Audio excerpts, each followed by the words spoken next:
And welcome to today's episode of Incompetent Nerds. I am your host, Tank, with Mark and D. What's up, fellas? We're drinking. Mark is drinking water. What's up? I'm gonna play my natural role of being the devil's advocate, but I'm gonna go deeper. I might be the devil in this cast, What does that mean? Anti? Yeah, I just The might. Antichrist. I don't know. Or I might just switch it up and just be on board and just agree with everybody. So I don't know yet. We're just gonna see where the 19 crimes is gonna take me. Well, we decided this to jail 15 seconds ago. So I wanted to look at Conscious Capitalism. It's a website by John Mackey, the founder of Whole Foods. Mm-hmm. And I'm just gonna read you guys the credo, like their About Us section. And you guys are basically going to tell me if you think it's bullshit or not. Yeah. So here we go. So we believe that business is good because it creates value. It is ethical because it is based on voluntary exchange. It is noble because it can elevate our existence. And it is heroic because it lifts people out of poverty and creates prosperity. Free enterprise capitalism is the most powerful system for social cooperation and human progress ever conceived. It is one of the most compelling ideas we humans have ever had, but we can aspire to even more. Conscious capitalism is a way of thinking about capitalism and business that better reflects where we are in the human journey, the state of our world today, and the innate potential of business to make a positive impact on the world. Conscious businesses are galvanized by higher purposes that serve, align, and integrate the interests of all major stakeholders.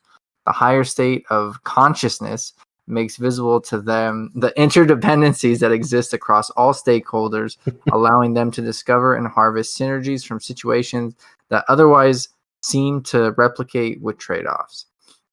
They have conscious leaders who are driven by service to the company's purpose, all the people the business touches, and the planet we all share together. Conscious businesses have trusting, authentic, innovative, and caring cultures that make working there a source of both personal growth and professional fulfillment. They endeavor to create financial, intellectual, social, cultural, emotional, spiritual, physical, and ecological welfare for their stakeholders. Conscious businesses will help evolve our world so that billions of people can flourish, leading to lives infused with passion, purpose, love, and creativity, a world of freedom, harmony, prosperity, and compassion. Yikes, that was a lot of adjectives.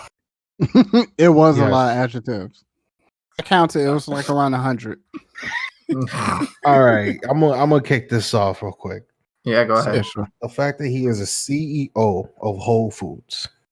How long he's been a CEO for Whole Foods? It said since 2012. 2012. Okay, so that kind of makes sense to where I'm gonna go with. Why has it that every time a Whole Food touches a shitty neighborhood, that neighborhood then becomes gentrified? If he's talking about conscious capitalism and to help one another to pull people out of poverty, your stores ain't pulling people out of poverty. Your stores are changing those neighborhoods into something that's they've been there for years. Yes, they've been shitty neighborhoods, but then they become gentrified. Yeah, white women see a Whole Foods and they're just like, we gotta be there. Yeah. I'm going. You gotta try the pasta. Pilates studio next, You get a Soul Cycle in there, you're set. Oh god! But to be 100% fair, that's not his fault that the neighborhoods are gentrifying. It has nothing to do with his store. Correlation doesn't equal causation. What? Then what is it with the coincidence? The fact that when there's a Whole Foods I swear to you, you guys know I'm fucking right. When a Whole Foods or a Target touches a shitty neighborhood, what happens? I got a third one to that list, and this one will blow. Like, you're gonna think about it, but then you're gonna really think about it. Bed Bath and Beyond. Ooh, that's another one. Right? Because when them bitches pop up, you got everybody in the hood going there like real quick to get some food and stuff. But they're like, why are these vegetables and all this other shit too goddamn expensive? Yeah, I don't know. It seems a little too idealistic. Mm-hmm. But okay, first of all, what CEO is going to read that and he's going to be like, oh, blue pins right there. I got every answer I ever wanted. Like, right. You don't like and D's right. Like, it's not necessarily that guy's fault that stuff happens, but it does. No. And like, if it's been proven to you that it does, then like, what are you doing to stop it? Right? Yeah, but I feel like I'm always the bad guy on every episode. But it's like, because you are supposed to be the bad guy. But why is it up to him for people to make their own decisions? It's like so he has his own grocery store. He brings it into a neighborhood. And the way that the whole corporate world works is they're looking for opportunities to where they can find profit and things like that. And they're also trying to fix problems of like food deserts and all that other stuff. But it's primarily focused on profit. So they find a good spot in a bad neighborhood. It's because the dynamics change of the neighborhood. It has nothing to do with it. But I don't necessarily defend his entire statement of what he was talking about, where, you know, being conscious capitalist. It just doesn't exist, because in a lot of other cases, these corporations or these businesses, they have so much power where they could just send lobbyists to, you know, governments and stuff like that, and they could sway things in their favor. No, I agree, dude, because like, if he's going to go out of his way to make this website, right, then you're going to make a Whole Foods, let's say in Compton. I'm just spitballing here. Like, and you want to be a conscious capitalist, then you need to have affordable enough housing and affordable enough prices so that people who make an average income in those zip codes can afford to shop there, right? Yeah. Right. While making a profit. And even if you don't, right? If you're a conscious capitalist. No, but I'm listening to Marc, because the whole idea of conscious capitalism is to be conscious around the community that you're serving and also trying to make a profit. But here's the thing. What if your profit margins in that community is 0.01%? If you're conscious enough, okay, then like, okay, that's fine. I could deal with that. But if you're like traditional capitalists, where it's just like, we got to make max profits, got to make our profit margins as high as possible in this area. And if that means just kick these fuckers out because their average salary is like 25 to 30 G's a year, we got to get the 40 and up or the 50 and up in this neighborhood. They don't control that. But that's what I'm saying. Like, they should take the loss and just operate that Whole Foods differently. Like, okay, here's the thing. If you go, let's say we went to like Inglewood or Compton, right? Like, and you and me went into a store together. We walked equally, and it was all black employees. They're gonna serve you first, like, no matter what. Even if we're like together, even if like I stand in front of you, it's just the culture. And like, I'm fine with that, because like I get that, like, I'm not a part of that culture, and like I'm not part of that community. Right, yeah. Exactly. So it's like Tank said, it, if you are going to lose money, you have to think of the bigger picture of like, oh, I'm getting rid of a food desert, or I'm bringing organic produce to this part of the city where it didn't exist before, or we have all the Whole Foods have like a coffee shop and smoothies, and maybe they're cheaper there than the other Whole Foods, so more people drive out of their way to get it. It's like, if you want to be conscious about it, it's your responsibility to do those things when you open in a location like that. But he doesn't, because he just allows the neighborhood to get gentrified. And here's my first hand. I'm sorry, D, go ahead, because I'm going to talk about my first hand experience of gentrification. Yeah, sure. But I guess I'm just going to beat a dead horse, but it's not his fault that a neighborhood gentrifies. Like I said, causation, he has nothing to do with what the neighborhood is going to do. They're looking at profit margins. And as far as companies have to make a profit. Or you're not going to be there long. But for people to just willingly just like, oh, I'm just going to sell everything at a loss, just try to make some people feel better marginally, it doesn't work, because So the structure of like these businesses and stuff like that is that they have like board members. Board members, they probably own like a whole bunch of stocks in that particular company or business or whatever. And their expectation is for you to maximize on profits as much as possible. Because in result, that's going to end up helping them in the future. And it's also going to help them get their money back.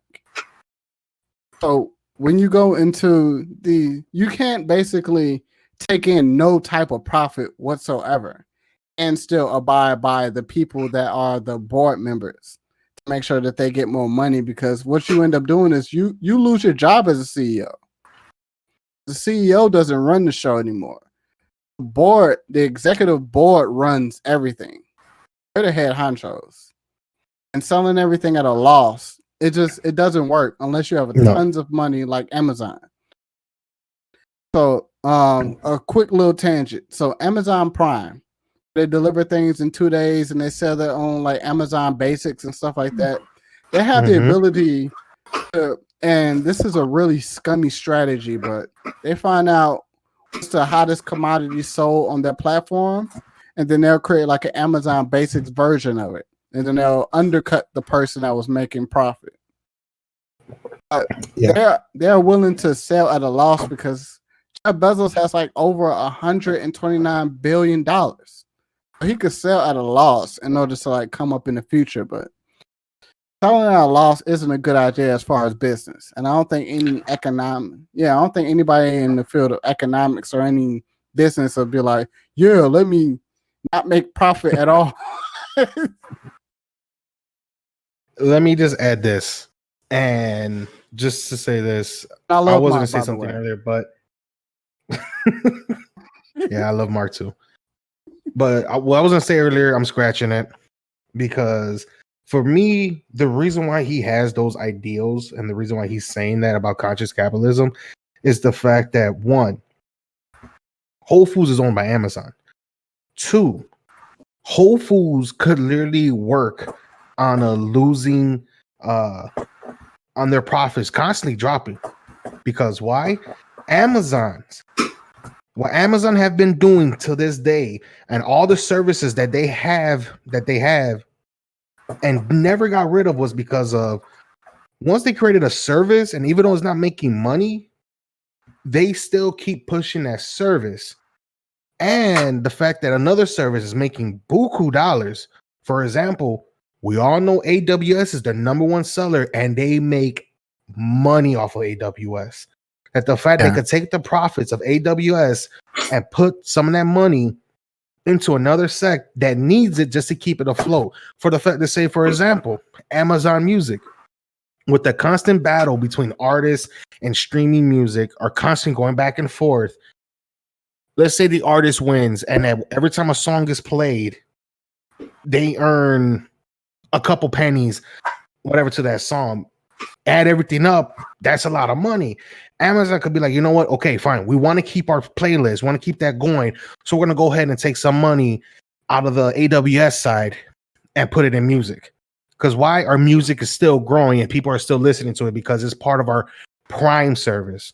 Whole Foods, the fact that they're able to deliver food to you, fucking alcohol, that they're able to deliver food to you, same day delivery. If you live near Home Foods, even that, they're taking a loss in the 2-day deliveries.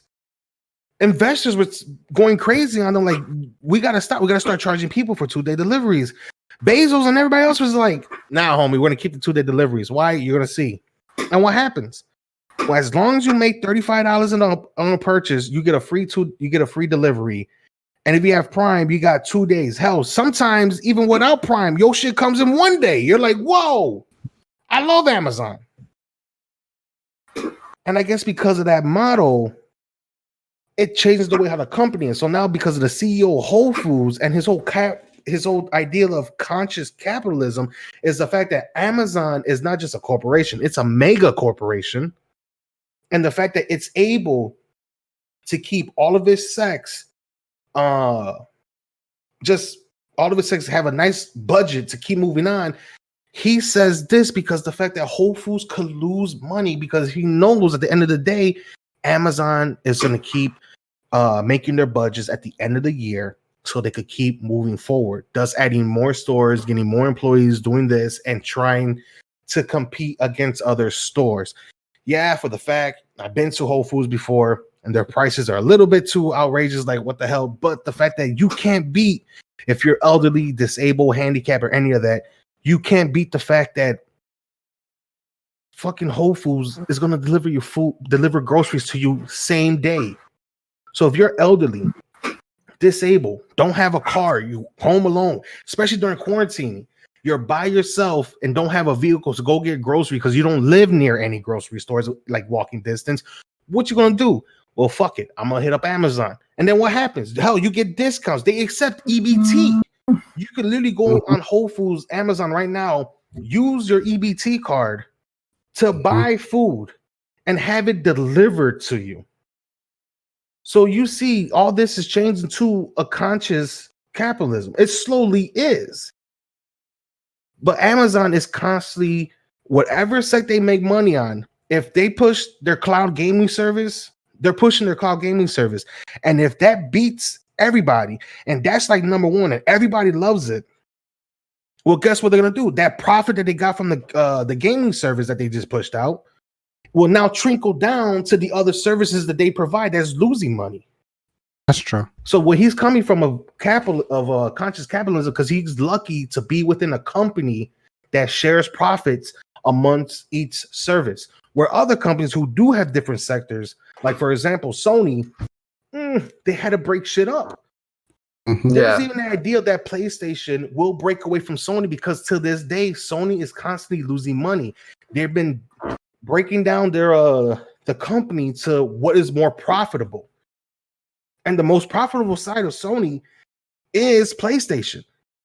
Columbia Pictures, which is owned by Sony and makes movies, they've been bombing left and right.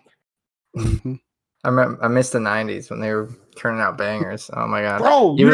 I miss those days. Even my laptop though, the Vaio, this is a 2011. It's got Sony on it. They sold everything. So Vaio just is its own brand now.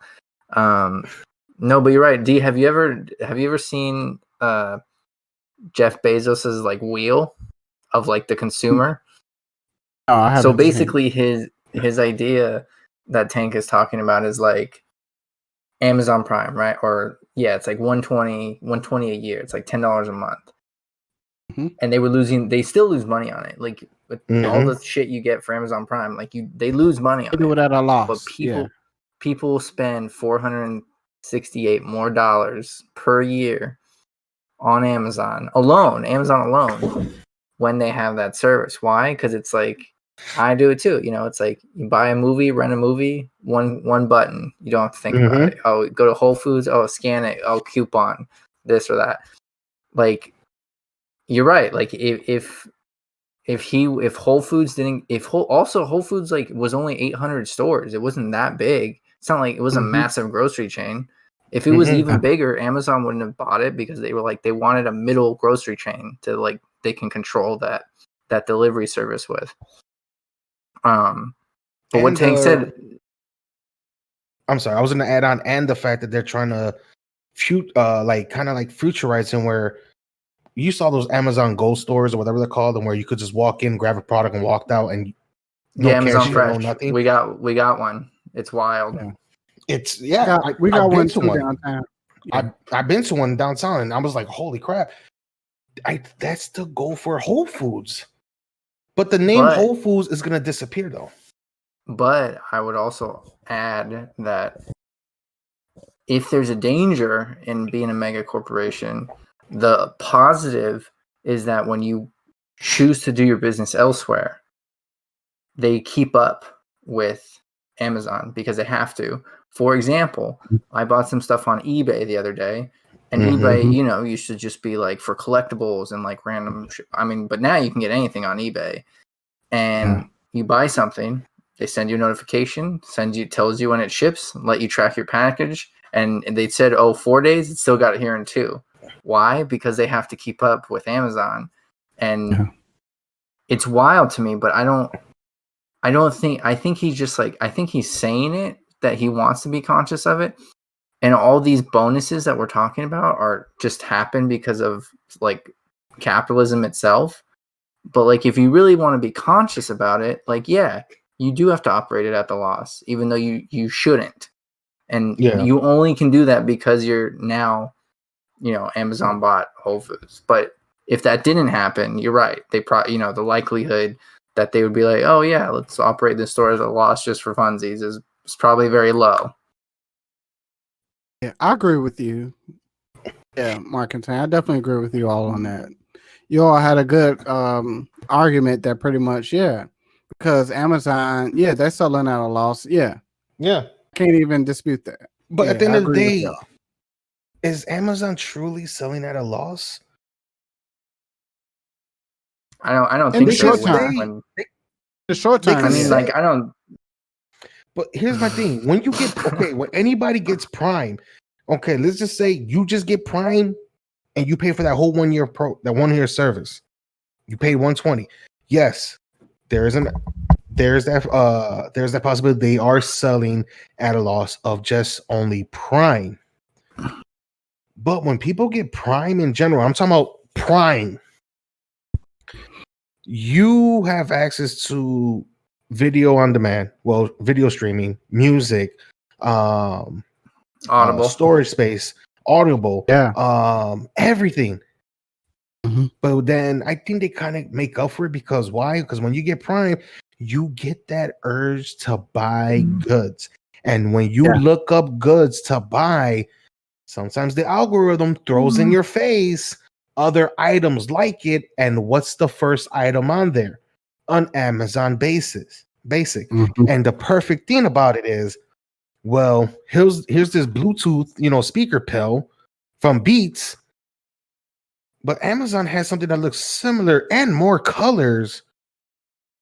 And it's $10 cheaper. All right. I'll get that. And especially if you compare reviews, if everyone says that the Amazon basic one sounds better than the Beats one, well, you're like, no what? Fuck it. I'll get the Beats. Mm-hmm. And I feel like they make more money off of that the fact that you're paying for their service, along where you're buying goods. And if you're also using that service to get groceries, there's more money going in. And if, if you're a techie and you use AWS for your services by yourself for things that you're trying to do, that's another service you're paying for. Shit you don't rolls get over. A discount. You don't get a discount on Prime. No, I'm not talking about discount, but the fact that AWS is a great service. So it's just like if you're a techie, that's another service. So a lot of techies tend to have Prime to watch videos, to buy shit, and then might as well is like, you know what? AWS is a great service. Let me go ahead and pay for this and build my website or whatever. That's a good transition because D's counter argument, maybe, I don't know if he thought of it, maybe he did, but I'm going to bring it up, is that they do operate at a loss, but what Tank said now and what you said about everything they do with undercutting people with Amazon Basics products, what's the value of people's data? Because even if you don't have Prime, you still have an Amazon account. Even if, you buy something once a year, they still have your search history, they still have everything. So like, what's the true value of like someone's data? And that's when it's dangerous in terms of like your zip code, right? Your purchase history, what grocery store you go to, what movies you watch, that is worth way more than $120 a year, or at least $10 a month in either now or in the future. And unfortunately, the people who that hurts the most are people in poverty who don't have, like, they don't understand that, and they don't like realize that they're being targeted systemically. And this kind of reminds me of, Mark, where you're going with the social dilemma. Yeah, for sure. Yeah, but I kind of want to press a question to Marc. Well, just because we have viewers and, I want you to kind of clarify things for them, even though I understand where you're coming from. Yeah, sure. Yeah, so what do you mean by necessarily like the people that are poverty are systemically being picked? Like, what do you mean by that exactly? okay, so for example, your original comment about Whole Foods being in a food desert, right? If Whole Foods was in a food desert, they can basically charge whatever they want for produce because there's not one around, and the people who never had access to a grocery store before aren't going to realize that there's you have a choice, but they don't, like Tank said, they don't have access to a car, they're elderly, disabled, on food stamps, whatever. So they can inflate prices to massive degrees. If you transfer that online, I mean, people say, you're not supposed to, what is it? You're not supposed to like be racist, quote unquote, with like goods and services, but like you can use people's zip codes, their credit scores to qualify them for loans, higher interest rates, lower interest rates on savings accounts at banks just based on their address. So their habits of purchasing. Right. So data. You can only imagine like how that translates to online versus, like let's say I get an ad for a Lexus and somebody else gets an ad for a Toyota.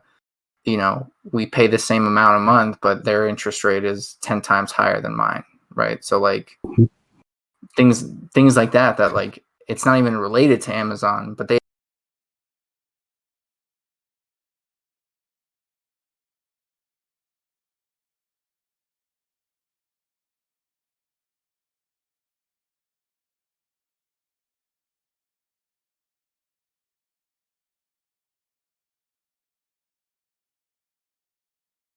have the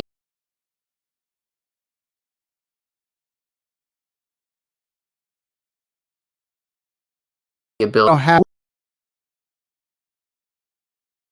Food deserts, bro. Shitty neighborhoods at times. Not every neighborhood to have a grocery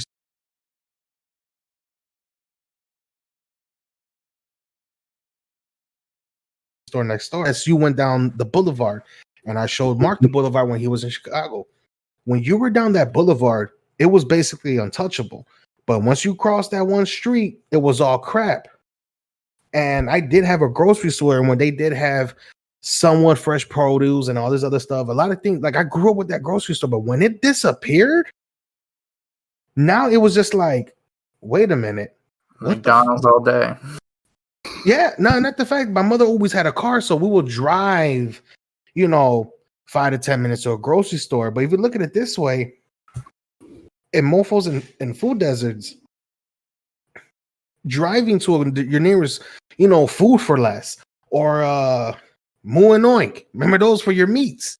It was just like you had to drive. If you didn't live nearby those places, walking distance, you had to drive. If you were in the middle of just rinky-dink neighborhood and your corner store was just a straight liquor store that sold chips, shitty ass food, and alcohol. It was your three choices in those liquor stores, in those corner stores, was liquor, cigarettes, and alcohol.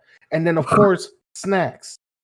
And then sometimes these motherfuckers got creative. What they do? They build a fast food restaurant right next door to the liquor store. So now you can go in there, get booze, and go get some fried food. That is not healthy.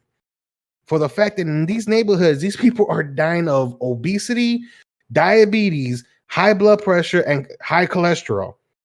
Same thing went on in the Hispanic communities in Chicago as well because of these food deserts. But what I noticed in a lot of Spanish communities, they try to start their own, a lot of them have their own grocery stores and try to bring as much fresh produce as possible, bring, as nearby. But the fact still remains, food deserts are a food desert. And when you throw Whole Foods in the middle of a fucking food desert, that where it changes shit up. And people who just go there like, well, I could finally get my kids some apples instead of some motherfucking Cheetos. Let me go ahead and do that. And then not realize the fact that, why am I paying $7 on a pound of apples? Where if you go to an Aldi's or a Mom Pa or even somewhere else like a Walmart, you're supposed to be paying like $2-3 for a pound of apples. Not to mention, like, it also has the adverse effect the other way too. So in affluent communities, you have people who can afford it who will only buy organic, right? So they're only buying organic. They're like, And with, again, social media, they're promoting it, or they're showing off that like they cook with organic, they use organic this, they use this brand and this brand and this brand. Yeah. Only from Whole Foods. You're also perpetuating it the other way. So people who could barely afford normal food are going to go into debt. So they're like, yeah, I want to be organic to be like everybody else. Live the organic lifestyle. I want to shop at Whole Foods because if I feel more important. All right. I'm already buzzing. So that's the wellness industrial complex for you. But ladies and gentlemen, if you're living in, I don't know about West Coast. Mark, do the West Coast have Aldi's or Trader Joe's? Yes, we do. Of course we have. Are you kidding? Trader Joe's is founded in Pasadena, California. Come on, what are you doing? Trader Joe's was not founded in Pasadena, California. Trader Joe's is owned by fucking Aldi's Germany West, and they just brought it over. No.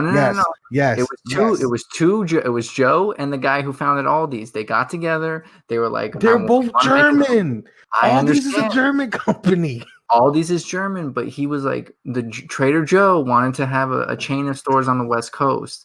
And he's like, okay, this is my idea. And they set out the idea. They made Trader Joe's, but he let his partner have the Aldi's franchise. Okay, so this is what I'm going to go with. Ladies and gentlemen, if you live near an Aldi's store, think of it this way. Don't think like my friend, like I have a friend of mine who his mother strictly believes Aldi's is a poor people's store. It is not. It is not. Aldi's be having great prices on certain produce. And here's the fact. Since all of Aldi's produce is owned by Aldi's themselves, it's actually better. They went, I think 98% of their products sold at Aldi's is organic. The 2% is just other people's products, not an Aldi's brand.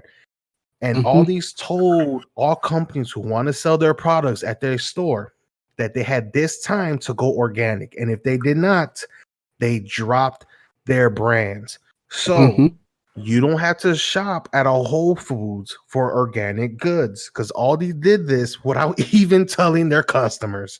So Trader Joe's also did the same thing, and both stores do this. You will never see an Aldi's truck or a Trader Joe's truck because they want you to believe that they're your neighborhood grocery store, so that they want the appearance that nothing is coming from that far away or is frozen or is rehydrated or processed. So there will be no Trader Joe's trucks and no Aldi's trucks for the rest of your life. I love Aldi's. I'm telling you, I'll never forget the time they have. I'm Latino and I love avocados. The Spanish side of me was going to say. Who does? Spanish? I know millennials love avocados, but I grew up eating these motherfuckers for dinner all the time. It was always with dinner. And here's a funny thing. I never had avocado toast, but last time I threw down, I'm like, you know what? I'm going to make me some avocado toast, but I'm going to put a twist on it. I made me some thick cut bacon, threw it on the avocado toast. I think I blew out somebody's eardrums. Oh, you want me to take it to the next level?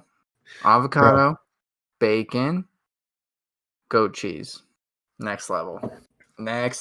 Trust me, D, you're looking shaky. You gotta try it. I am looking shaky. I have a little doubts with the goat cheese. I'm not a cheesy person. Not a lot. Crumbles, just a little bit of crumbles. Trust me. Oh, you want to take it to the next level after that? Drizzle with some balsamic vinegar. Oh, wait. I gotta show you what I did last time. Hold on. You gotta wait. Mark, you're gonna love me even more. How did we go from anti? I mean, that's what we do. We incompetent. So we just gotta allow ourselves to be incompetent. Aldi's is very underrated though for people because people out here are like Trader Joe's sluts, but Aldi's are really, really good. Yeah. But Aldi's is also good too because they have similar functions. Yeah. Pretty much the same shit. So to be honest. Yeah. And Mark, you ready to see this? You're gonna love me.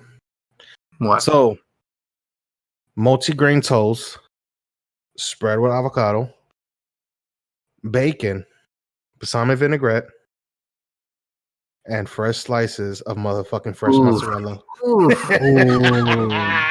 With tomatoes, bruh.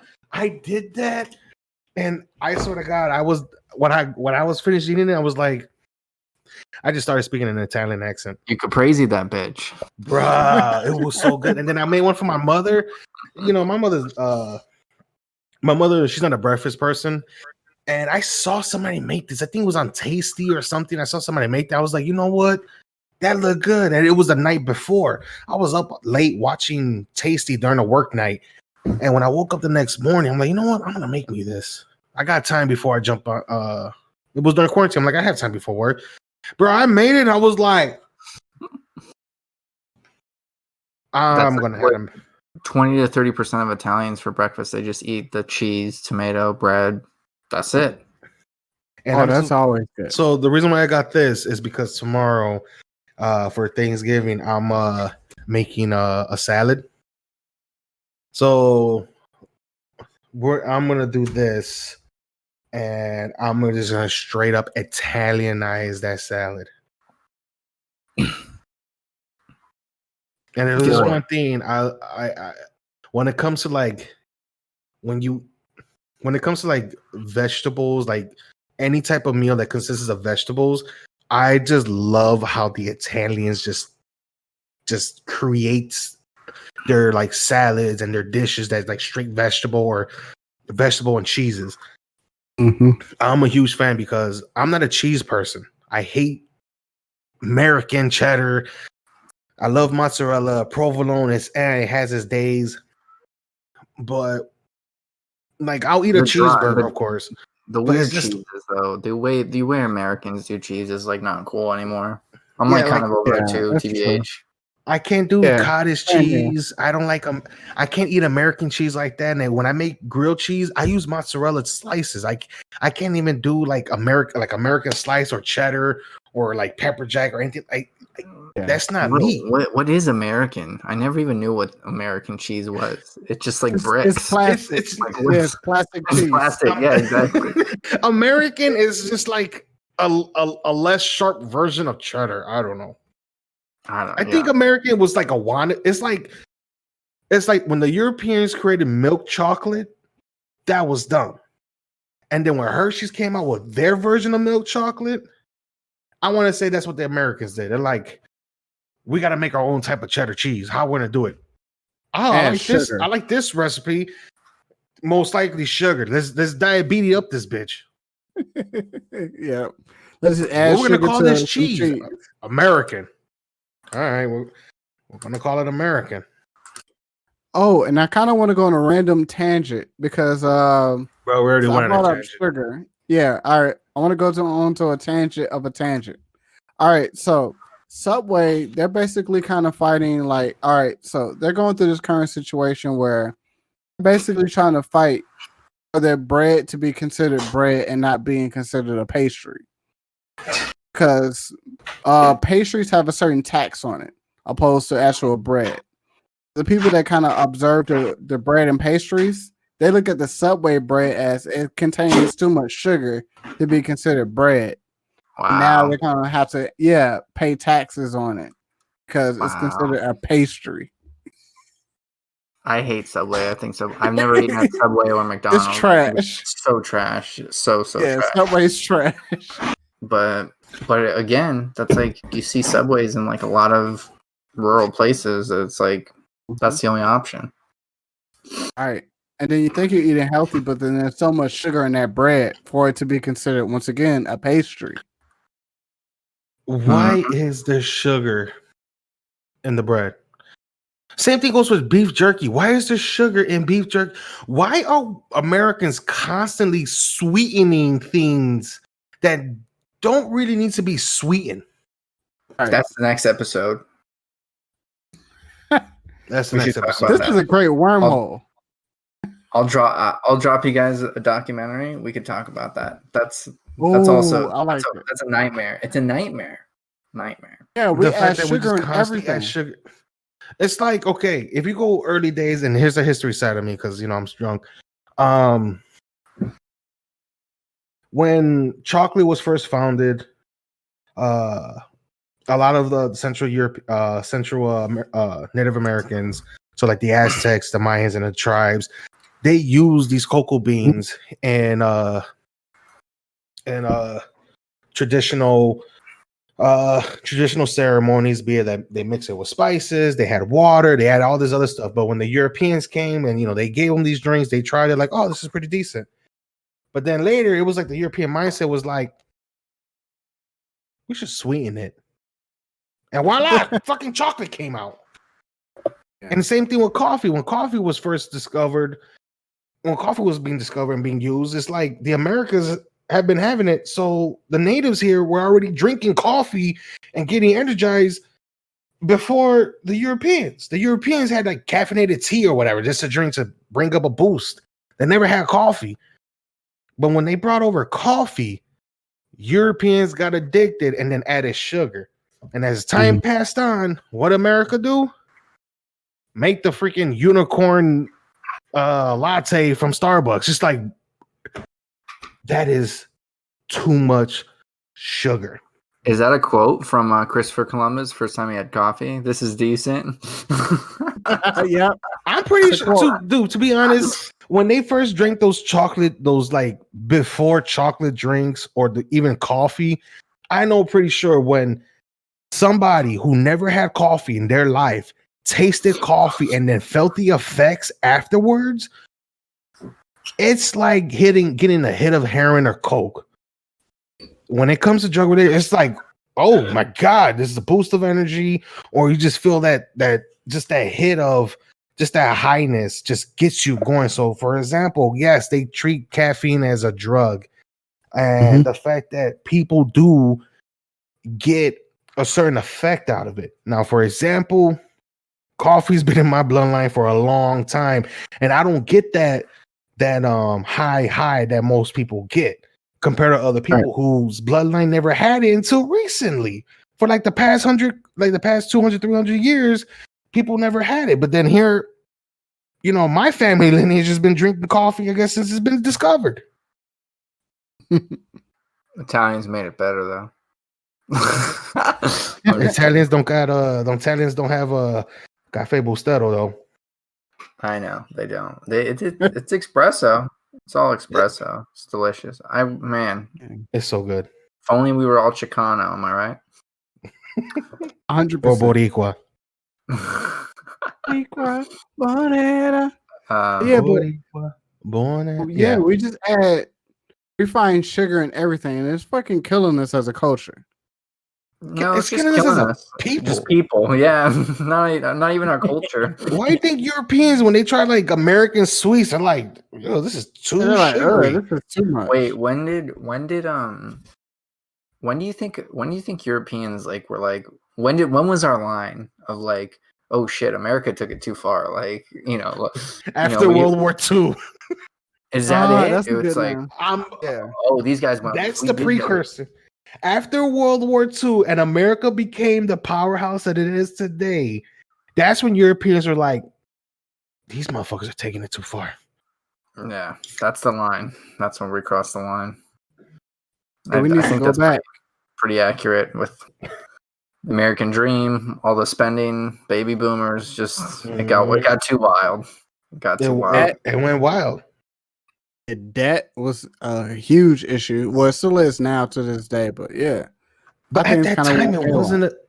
At that time, America's wasn't even a huge debt because they were selling so much shit, bonds, weapons, goods to these countries across the globe fighting the wars, especially Europe.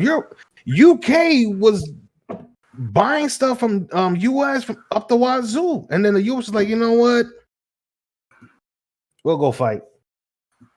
And then after that, US was never touched in that war. Not one, well, I can't say soil, but Pearl Harbor was American territory, not even the state. And then also Alaska, American territory, not even the state yet. And where there were fights, but there was no Japanese or German bombings along the coastlines. They feared that the Japanese would come and attack, the West Coast. San Francisco. San Francisco, Los Angeles, like the so-called Battle of LA. And where it was just a false alarm. They thought it was the Japanese. But to be honest, America wasn't really affected as much compared to Europe and Asia. That's why when the war was over, America was just literally surpassed the empire, the British Empire. We were just like no holds barred at that point. We pulled ourselves out of depression because we sold so much goods and services to Europe. Shout out to Europe. The fact that a lot of industry changed in terms of we needed more and more people to work to provide these goods. So what happened? They introduced women into the workforce, where Germany didn't even do that. They still didn't believe that women should be able to work in whatever in manufacturing or whatever. So they still had men. If they changed that up, they probably would have had a fighting chance, especially against Russia. And they lost against Russia badly. And then even at that time, people didn't think Russia was going to come back. Russia wasn't going to come back at all. Surprised all of Europe. They're like, motherfucker, we're a superpower now too. Thus causing the Cold War. And it was always all about, who could do the best. And that's where America just went up and beyond. Like, yo, we're going to make Egos and had a shit ton of sugar. And guess what? That was the staple of the Cold War right there in the 80s. Egos, bro. If you didn't eat Egos, you were not a patriot. You ain't don't forget Rocky Egos. Rocky IV ended the Cold War. You heard it here first. Yep, Rocky IV ended the Cold War. Baskin Robbins, in Mother Russia, you only had 3 flavors: vodka, and vanilla. Where in America, you had 31 flavors. What? Right. I could have vanilla, chocolate, strawberry, butter pecan, Rocky Road, bubble gum, blueberry, raspberry. I don't know, all types of extra stuff. Yeah, but to bring this full circle, we're basically talking about that we have all of these flavors, and there were corporations that kind of created these flavors because of capitalism. Right, but the bad thing about that is it's like sure, I guess they taste delicious, but in the exact same way, it ended up harming society. We have a lot of obesity because of this. We have a lot of unhealthy people because of these options that they gave us with 31 flavors. True. And adding all of the sugar into all of these products. So but has anybody really tried all 31 flavors though? I have. Yeah, what are you? Hat? Right. What are you? A communist? How'd you spend your childhood? I stuck with cookies and cream and strawberry and vanilla. That was it. All right, and you're a commie. A commie is only like 1. It's always one flavor with a commie because one party, one flavor. Yeah, but it's like we thought that we wanted all of those things, but then they had basically it was unhealthy for society to have these things. TV dinners. So, yeah, but to bring it back to like what was you saying? Conscious capitalism? Yeah, I think it's horseshit. Because you're basically fulfilling the demand of what the people want, but what the people want may not necessarily be good for everyone as a whole. It may not even be good for the individual, because like alcohol and cigarettes aren't. Yeah, but it sounds like what Steve Jobs said: the people don't know what they want until you show it to them. Yeah. Ooh.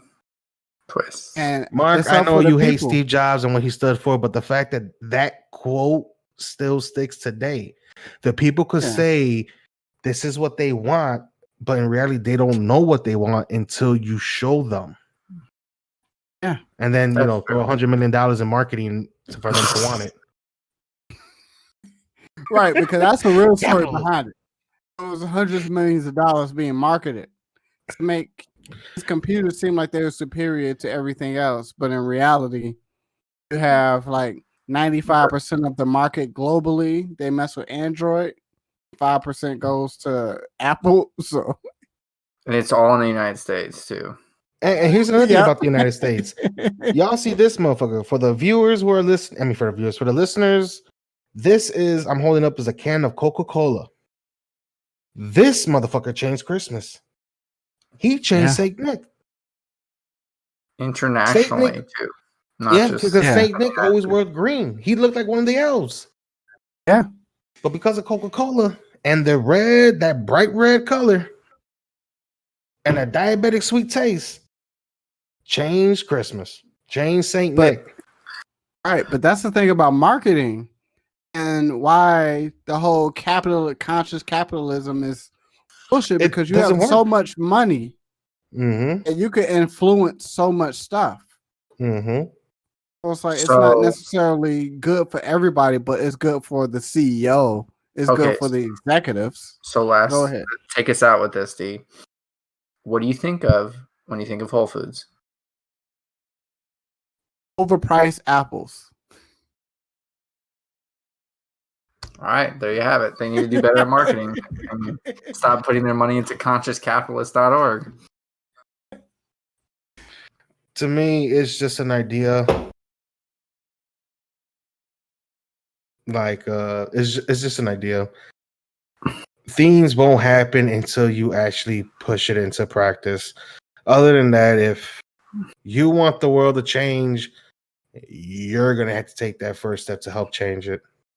Because if anybody can make a website about socialist capitalism, conscious capitalism, socialism, communism, Marxist, all this other stuff, conservative, fascism.